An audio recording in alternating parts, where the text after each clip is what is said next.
Hello, Adam Live here, bringing you first in a series of the Divinity Spirit Compendium, or Divinity Water Spirit. This is a series on different variations of running Water Spirit compositions with Divinity. So we have the Shaman variant, the Mage variant, the Panda Mage variant, and the Panda Assassin variant. Today we're going to be focusing on specifically the Shaman variant. So the Shaman variant's the classical or traditional variant. This is the comp that has probably the highest win rate, and you'll see most often due to the ability of the Shaman, which we'll get into a little bit later. So you can kind of see we have it broken up into 3 stages: early, which is level 7, mid, level 8 or 9, and end, level 10. So you can see the progression of your composition as the game goes on. In the early game, you can see what we're focusing on, just getting a 2-star Water Spirit and your frontline 2-star the best we can. Mid game, we're looking to 2-star a whole team and adding in Warpwood Sage, which I know is a controversial topic. The end game there, we're looking at getting our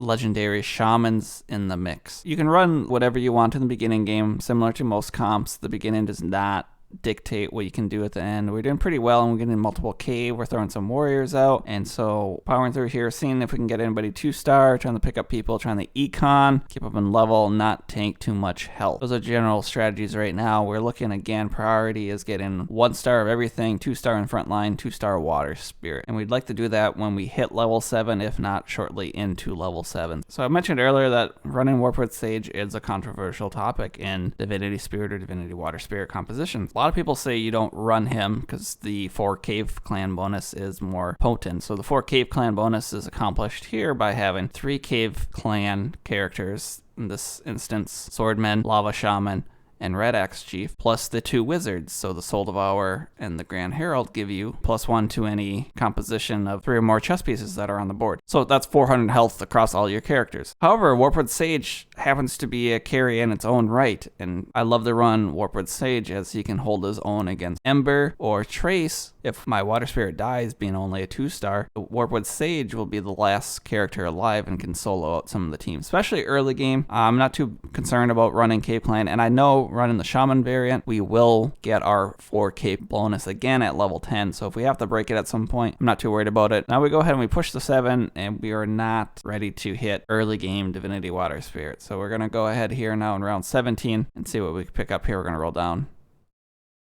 Let's slow it down quick. Let's take a look how close we get here. So here's the infograph as a reminder. We couldn't quite get everybody in position, but we are missing a lot of 2-stars right now that we would like to have done. On the front row at least, Red Axe, Swordsman, and our Water Spirit's still a 1-star. Our bench is looking pretty good. We do get a 2-star Lava Shaman, so we'll go ahead and swap out the Red Axe Chief for the Lava Shaman, and then we have a Water Spirit on the bench. In the next round or 2, we do get the 2-star Water Spirit. We'll pull up the infograph again, looking much better. Instead of Red Axe, though, we're running Lava Shaman, which is absolutely fine because the Lava Shaman's a 2-star and the Red Axe is a 1-star. And we do lose the Warrior bonus of the 4 armor for the Warriors. Other than that, we gain a chess piece that has double the health. We move into a creep round. We're just going to go ahead and leave the classical build out and see how they fare in this. They should win this pretty easily, and they do. Right here, we level up to 8, and we throw out the Warpwood Sage. We start switching our items over to the Warpwood Sage. He is one of our secondary carries, Water Spirit being the primary carry. As you can see, we're close to getting Grand Herald level 2-star as well. I'm hoping that we win a lot of these rounds. Moving on in this little mid-range is sometimes my weak point, and we do have a little bit of weakness in our group where Water Spirit's not 3-star, but we are looking pretty good. We got a pretty strong group forming thus far. And what we'll see here now moving in, we're at level 9, we just leveled up, and we get the Cave Clan bonus right back out again. So everything's great. We have best of both worlds. We got the Warpwood Sage out and the Cave Clan bonus. You see right here, what we're missing now is the Red Axe Chief and the Grand Herald are both 1-stars. We want to get those the 2-stars. That's our main priority. We do have a Grand Herald on the bench. We're looking to get that upgraded. So what we pick up here now, we see we got a Scryer there. That's one of our Shaman legendaries that we're looking for. So we're just missing Storm Shaman and then getting some more 2-stars. We need to get Warpwood Sage, the 3-star. We need to get Water Spirit, 3-star. So those are our 5 biggest priorities. As a bonus, as we're accomplishing that, what we're looking to do is get our Swordman and our Lava Shaman, also the 3-star. A lot of games we can get this done, not every game. We're moving through round 27 right now. We're in some of the later stages of the game. Now it's round 28. We are looking to finish off our composition. Get into our legendary Shamans, as well getting our carries to the 3 stars. So we need Warpwood Sage and Water Spirit to get 3 stars. So we're hoping to get a lot of duplicates of them, as well as getting our Grand Herald 2-star. We also move into a creep round, and we want to go ahead and get some of our legendary items formed.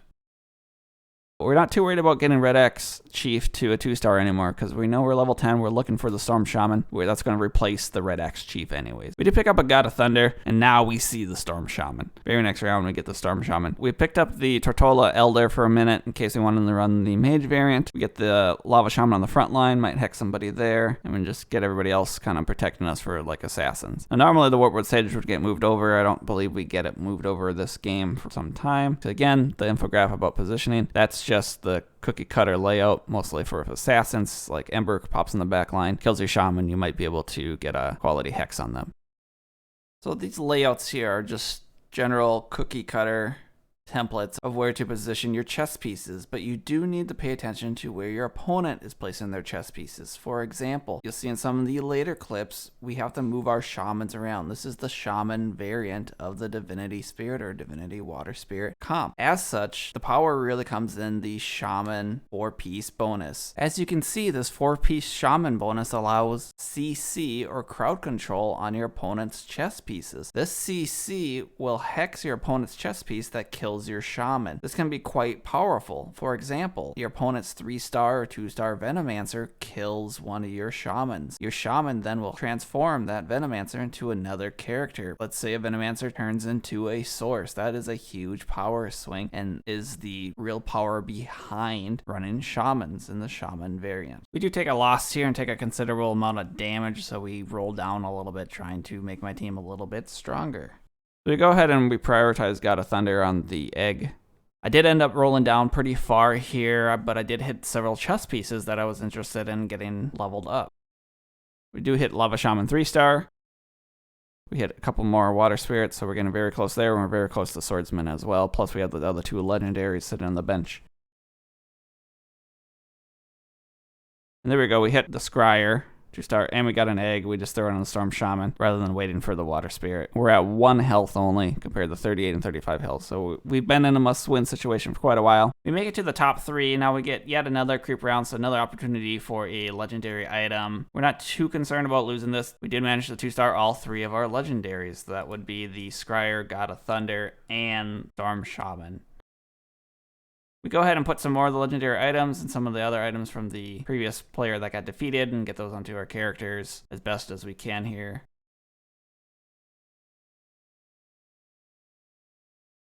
We do hit the Swordsman, so our composition is complete. There's nothing left to upgrade on our team, so now we're just focusing on moving some items around, and again, we're still in a must-win situation.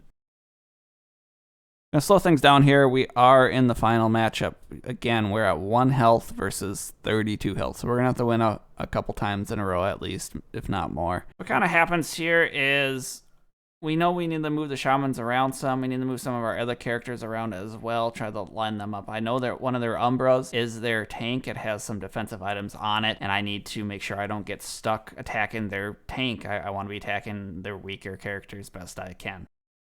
So you see me do some micro positions on my character, not just on the shaman, but also on the swordman and some of my frontline characters.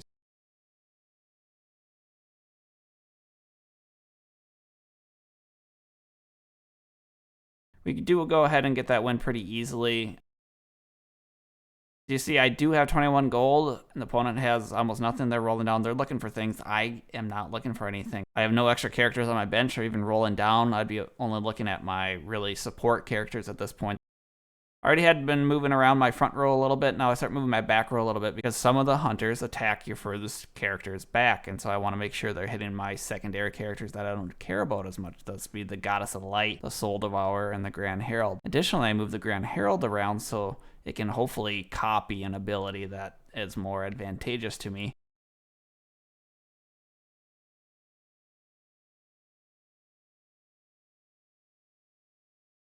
And as you can see here, we get a huge win, did 20 damage, get the win in, and pulled a huge upset.